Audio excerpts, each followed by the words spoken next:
aimé et qui s'est livré en moi. Qui s'est livré, pardon, pour moi. Qu'est-ce que c'est que la foi de Dieu? C'est la foi qui se repose sur les paroles et les promesses de Dieu. La foi de Dieu, Seigneur. La foi de Dieu, dis avec moi encore la foi de Dieu. La foi de Dieu, comment elle fonctionne? C'est une foi simple. Et c'est ce que Jésus explique. Il dit, regarde, il dit le contexte. Verset 21, il dit, Jésus leur dit, après avoir fait sécher le figuier en moins d'une journée, les disciples étaient surpris. Jésus leur dit, mais écoutez, ayez la foi de Dieu. Sous-entendu. Et après, il explique c'est quoi la foi de Dieu. Il explique juste après. Il dit, je vous le dis, si quelqu'un dit à cette montagne, déplace-toi de là, jette-toi dans la mer, s'il ne doute pas dans son cœur que ce qu'il dit arrivera, il le verra s'accomplir. Il est en train de vous dire comment fonctionne la foi de Dieu. Comment fonctionne la foi de Dieu? Il dit, et il n'a pas un seul. Est-ce que tu crois que quand Dieu a dit que la lumière soit, est-ce que tu crois qu'il s'est dit, mais si la lumière ne vient pas, comment on fait? Est-ce que tu crois que quand Jésus a dit au figuier, à partir d'aujourd'hui, plus jamais, plus aucun fruit ne sortira de toi? Est-ce que tu crois que Jésus s'est dit, j'espère que cette parole va s'accomplir? Parce que là, doucement. Est-ce que tu crois qu'il a eu cette attitude? Non. Dis non. Pourquoi? Il dit, il ordonne, il ne doute même pas un instant dans son cœur que ce qu'il dit va s'accomplir. Et il le voit s'accomplir. Ça, c'est la foi de Dieu. Dis à quelqu'un, ayons la foi de Dieu.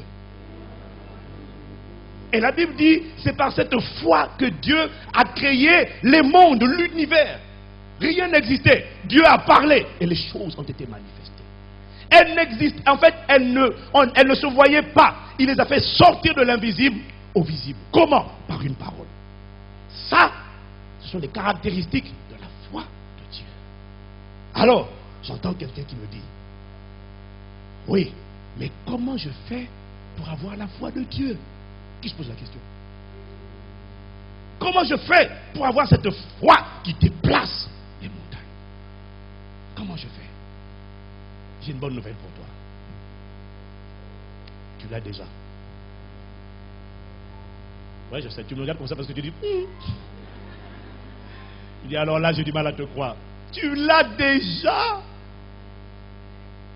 Écoutez-moi, nulle part dans les épîtres, je dis bien, faites une distinction entre les évangiles et les épîtres. Les 4 évangiles et les épîtres.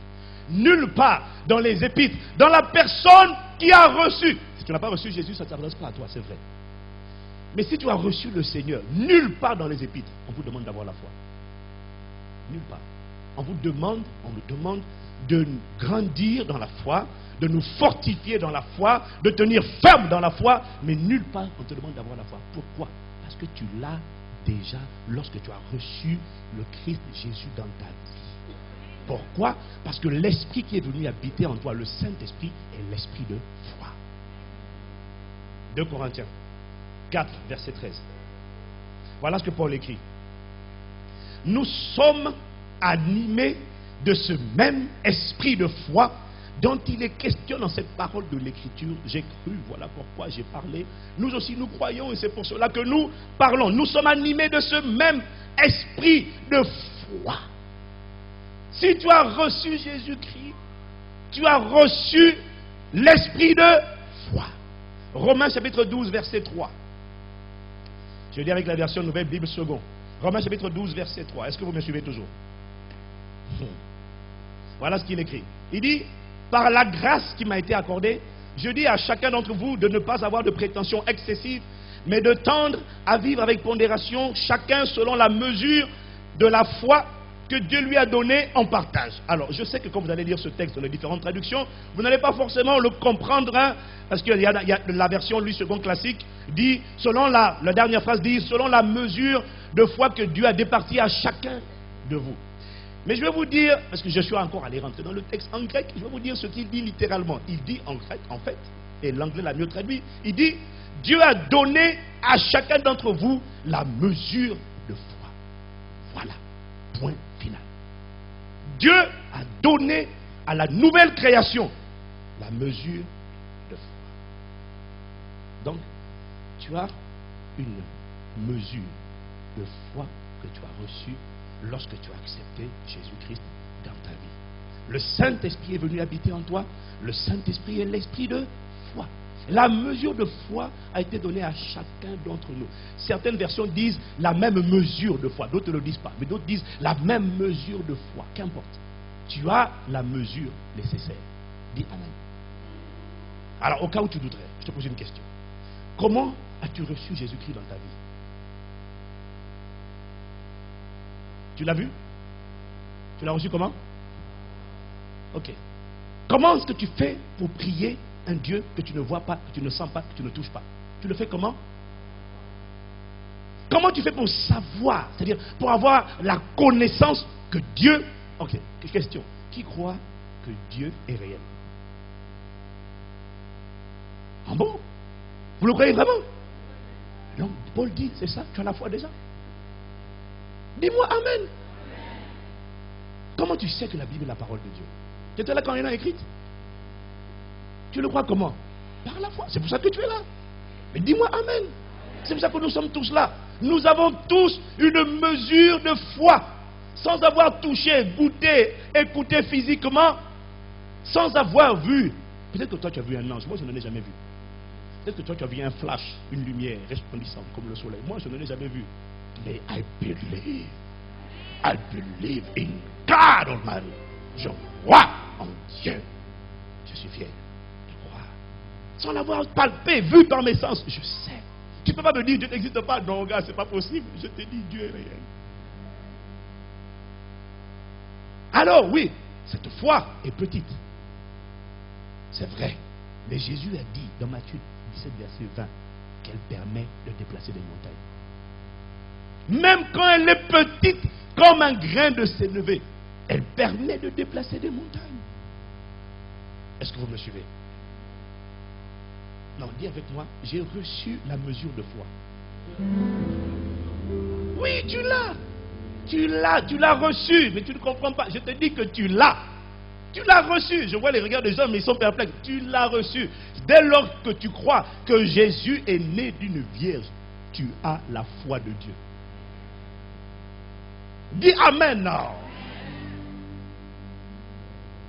La réalité, c'est qu'au début, elle est petite.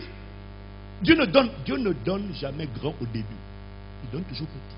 Il donne un être humain et puis il remplit la terre avec des milliards et des milliards d'êtres humains. Dieu commence toujours avec petit. La foi que Dieu te donne au début est une foi qui est petite. Mais Jésus dit, même si elle est petite comme un grain de sénévé, elle suffit à déplacer les montagnes. Écoutez, est-ce que vous savez qu'il y a des gens qui viennent d'accepter Jésus? Je dis bien les gens qui viennent, pas les gens qui sont cocobars. Les gens qui viennent d'accepter Jésus, vous savez qu'une fois qu'on les booste, tu les motives, tu les challenges, ils sont plus faciles à inciter à l'action que plusieurs anciens dans la foi. La plupart d'entre nous, quand on s'est convertis, on était en feu, on était zélés. Est-ce que c'est vrai? Mais tu avais la foi. Mais beaucoup d'entre nous, moi j'ai chassé les démons quelques mois après ma conversion. Je suis né de nouveau dans un environnement où chasser les démons n'était pas un mystère. C'était classique. J'ai commencé, t'inquiète pas, j'ai pas commencé par les gens, j'ai commencé par moi-même. Ceux qui oppressaient ma vie, je les ai tous foutus dehors du premier au dernier. C'est pour ça que tous me connaissent maintenant. Ils peuvent dire, Paul on connaît, Jésus on connaît, Ivan aussi on connaît, lui grave. Dès qu'on leur enseigne, ces nouveaux convertis là, quand tu leur enseignes que tout est possible, impose les mains aux malades, gars je l'ai fait. J'allais, il y a un malade, viens, et puis Dieu guérissait. Quelqu'un me dit Amen. Donc à la nouvelle naissance, tu as une petite foi, mais cette foi, tu as réussi à opérer. Et il y a beaucoup d'entre nous, certains d'entre nous, on a vu des choses se passer. J'ai chassé des démons. Après m'être occupé de ceux qui m'oppressaient, moi, j'ai chassé les démons des gens. J'avais quelques mois, quelques semaines, moi dans le Seigneur. Je n'avais pas un an. Je n'étais pas baptisé d'eau. J'ai chassé les démons. Voilà, dis-moi, combien tu en as chassé? Au combat depuis 1950 dans le Seigneur. Oui, je crois au Jésus. Oui, oui. Ok, on va pas se fâcher, on parlait de ton voisin. Mon point est ceci.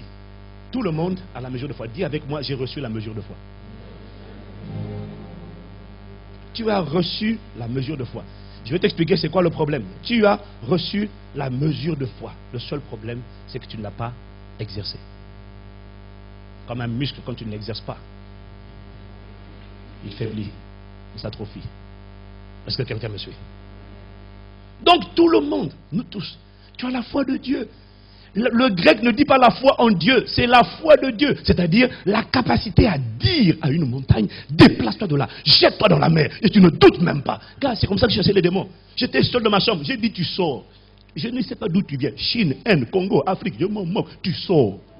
Et quand tu es venu, tu n'as pas bougé mon corps, tu sors sans bouger mon corps. Et je l'ai vu s'accomplir. Au début, ça bougeait. Après, quand j'ai dit tu fais ça, tu ne bouges pas, il a arrêté de bouger et puis il est sorti. Quelqu'un me dit amen. Mais oui, j'ai vu ça. C'est comme ça que j'ai été délivré de la calvitie. Bon, ça, il ne faut pas enregistrer. On peut effacer. Ah, écoute, dans ma famille, dès 18 ans, tout le monde était chauve. J'ai dit, mais attends, la Bible dit tous les cheveux de votre tête sont comptés. Comment tu vas compter mes cheveux si on n'a plus? Et en plus, le texte grec est encore plus puissant que compter. Il dit littéralement, tous les cheveux de votre tête sont numérotés. Comment tu vas numéroter ce qui n'existe pas? Cheveux au nom de Jésus repoussés. Et je ne doutais pas, je savais que ça allait repousser. C'est pas la peine maintenant de regarder ma tête. Parce qu'il y a des qui vont dire, ouais, mais sur le côté gauche, on dirait, laisse tomber. Ça fait plusieurs dizaines d'années que j'ai dit cette déclaration, ils sont là. Je coupe toutes les semaines. Alléluia, gloire aussi.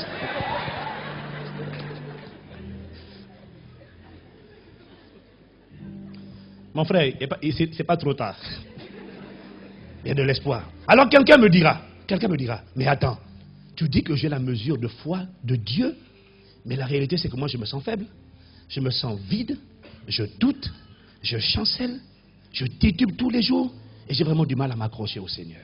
Et si je vais même un peu plus loin, je vais te faire un aveu. Je voudrais moi aussi avoir la foi qui déplace les montagnes, la foi de Dieu.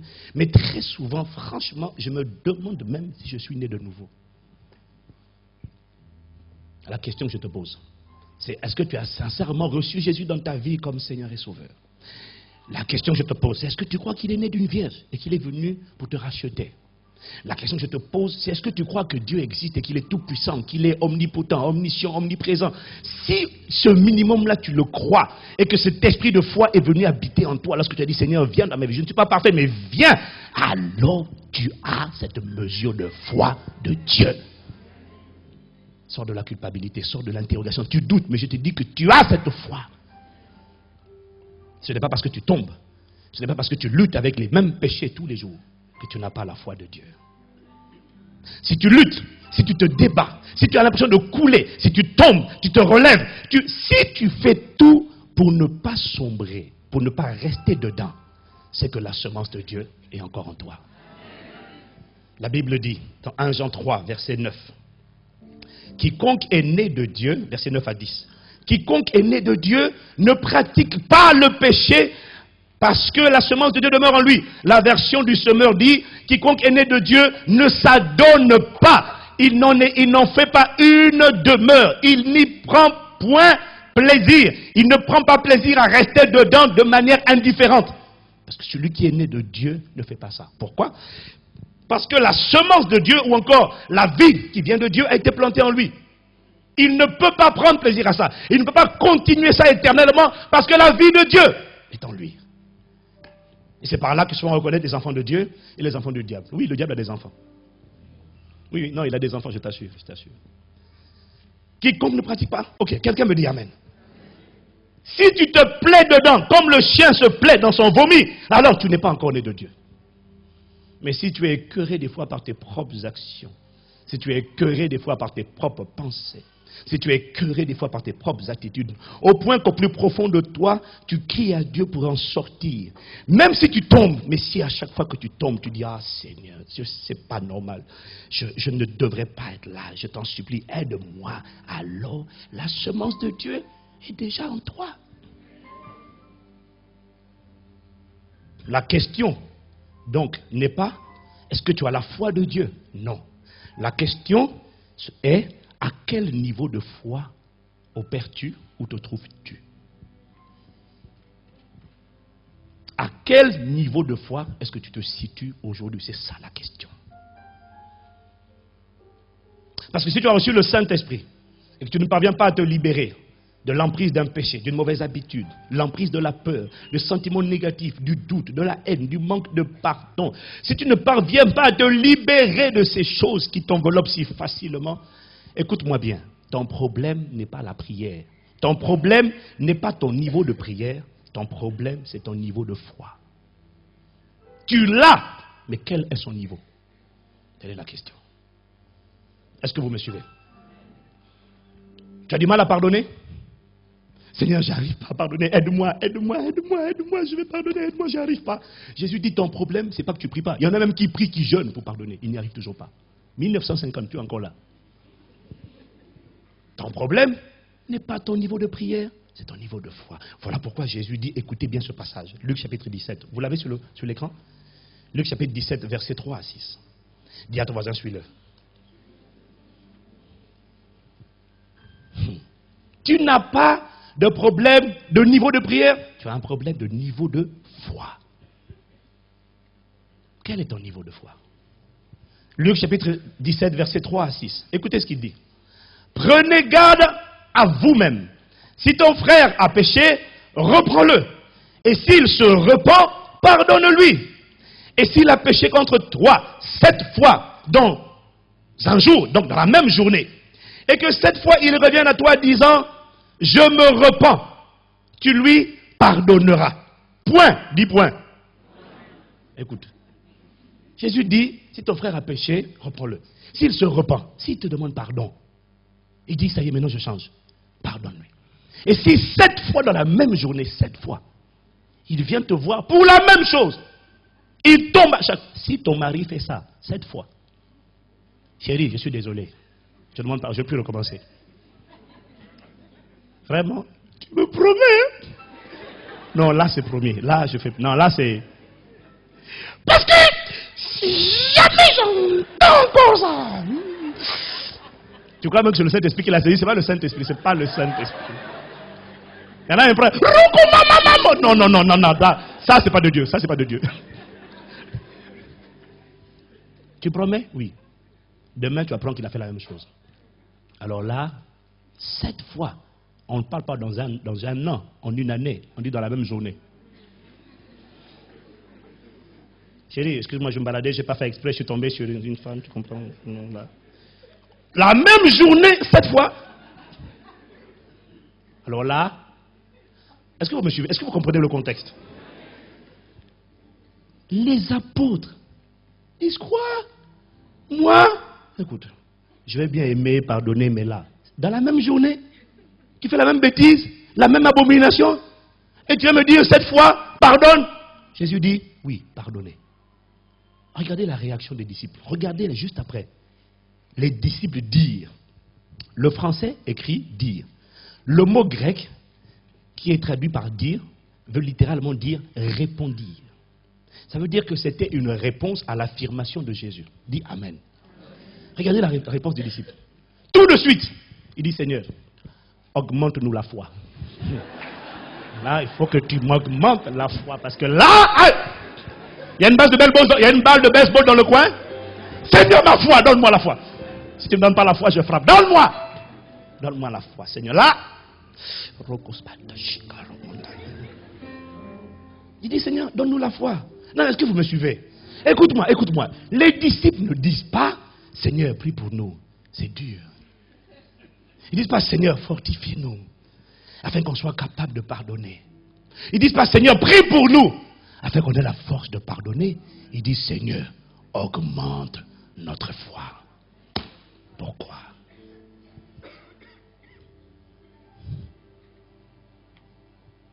Pourquoi? Alors que tout en moi dit, maintenant ça suffit. Il faut que ça change. Les disciples disent, augmente-moi la foi. Pourquoi?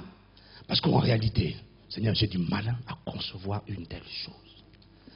J'ai du mal à admettre que 7 fois dans la même journée, une telle abomination, il fait ça, et tu me dis, je dois pardonner. J'ai du mal à pardonner. Ça, c'est vrai. Mais la réponse de Jésus, la réponse des disciples, n'est pas Seigneur, prie pour nous. C'est Seigneur, augmente-nous la foi. Pourquoi? Parce que si je ne peux parce que la réalité, c'est que je ne peux pas pardonner si ma manière de penser concernant cette personne ou cette situation, si ma manière de la percevoir, de l'envisager, de voir la chose, de l'approcher ne change pas, mon attitude ne changera pas. Si mes pensées dominantes concernant cette personne ne changent pas, mon attitude envers lui ne changera pas et mes actes ne changeront pas. Est-ce que vous me suivez?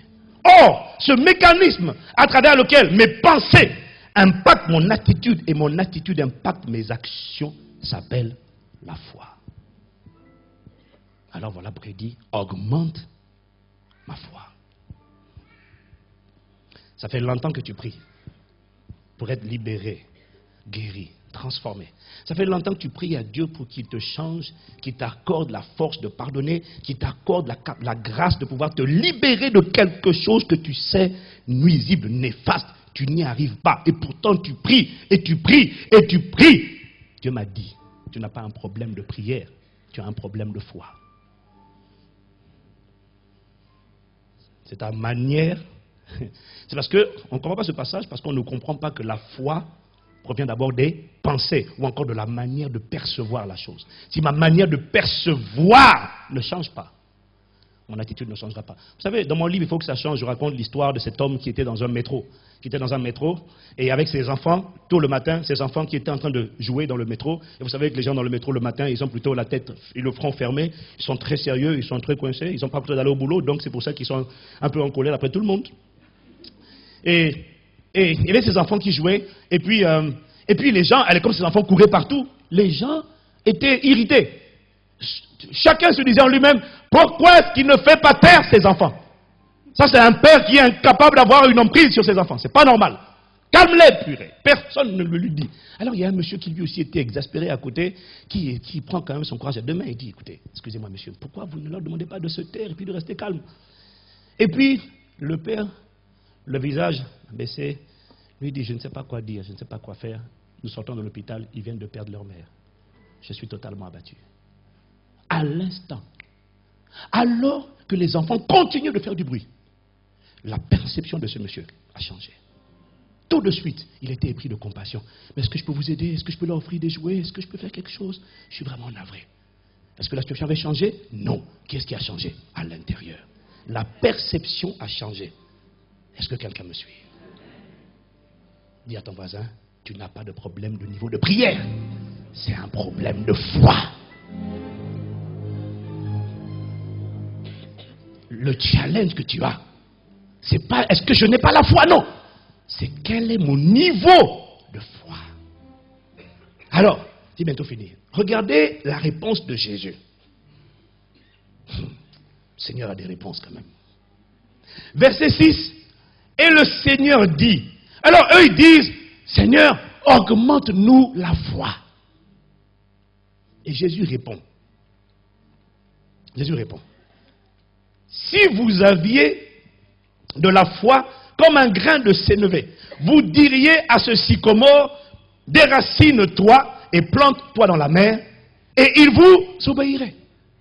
Oh, je te dis, augmente-moi la foi, et toi tu me dis, si tu avais la foi comme un grain de sénévé, tu dirais à ce problème, tu dirais à cette maladie, tu dirais à cet handicap émotionnel, tu dirais à cette colère, tu dirais à cette haine, ce rejet, ce manque de pardon, qui ressemble pour toi à un sycomore, à un arbre géant dans ta vie, tu lui dirais, déplace-toi de là, jette-toi dans la mer. Mais Jésus dit, mais comment ça veut dire quoi? Je te dis, augmente-moi la foi, et toi tu me dis, si vous aviez la foi comme un grain de sénévé. Et relisez bien, il ne dit pas, si vous aviez la foi de la taille d'un grain de sénévé. Non. Il dit, si vous aviez la foi comme, la foi qui a les mêmes caractéristiques, la foi qui se manifeste de la même manière qu'un grain de sénévé, vous pourriez dire à cette montagne, déplace-toi de là, jette-toi dans la mer, ça se ferait. Est-ce que quelqu'un me suit? Il n'a pas dit si vous avez la foi de la taille. Il a dit si vous avez la foi comme. Et on a vu il y a quelques semaines, c'est vrai, on a vu que le grain de sénévé a une particularité.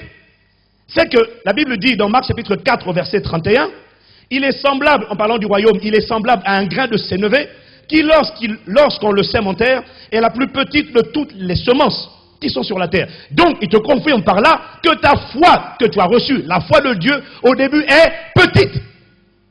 Dis Amen. Il te confirme que cette foi que tu reçois est petite, puisqu'il la compare à un grain de sénévé. Il dit, au début, elle est plus petite, elle est la plus petite de toutes les semences qui sont sur la terre. Mais lorsqu'elle a été semée, il dit, lorsqu'il a été semé, ce grain monte, devient plus grand que tous les légumes et pousse de grandes branches, en sorte que les oiseaux du ciel viennent se reposer dessus. Alors Jésus dit quoi? Il dit, si votre foi suivait le même processus, suivait la même trajectoire, suivait le même parcours que le grain de sénévé, vous pourriez dire à cette montagne, déplace-toi de là, jette-toi dans la mer, et vous le verrez se manifester.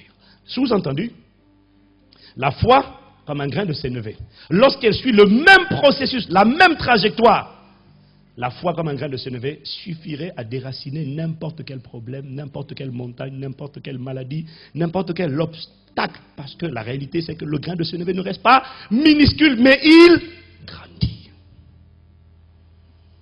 Alors, qu'est-ce qu'il essaie de dire? Si vous voulez réussir à vous libérer de ce qui vous retient aujourd'hui, cette montagne ou de ce défi, si vous voulez déplacer n'importe quelle montagne, si vous voulez changer votre vie, alors il va falloir que votre foi, que ta foi connaisse le même cycle de croissance. Donc, dans ce cas précis, ton défi n'est pas seulement la prière. Dans le cas précis là, la prière est indispensable, dis Amen. Mais dans ce cas précis, ton challenge, ton défi numéro 1 n'est pas ton niveau de prière, mais il consiste à élever ton niveau de foi. En élevant ton niveau de foi, tu vas élever ta capacité à voir différemment les circonstances et les événements de la vie. Et ça va influencer ton attitude et ça va influencer tes actions. Voilà pourquoi la semaine prochaine, je vous parlerai maintenant de comment reconnaître ton niveau de foi actuel. Où en es-tu? Nous allons incliner la tête et prier. Ce matin, j'ai une parole de consolation pour une personne. J'ai une parole de consolation pour une personne.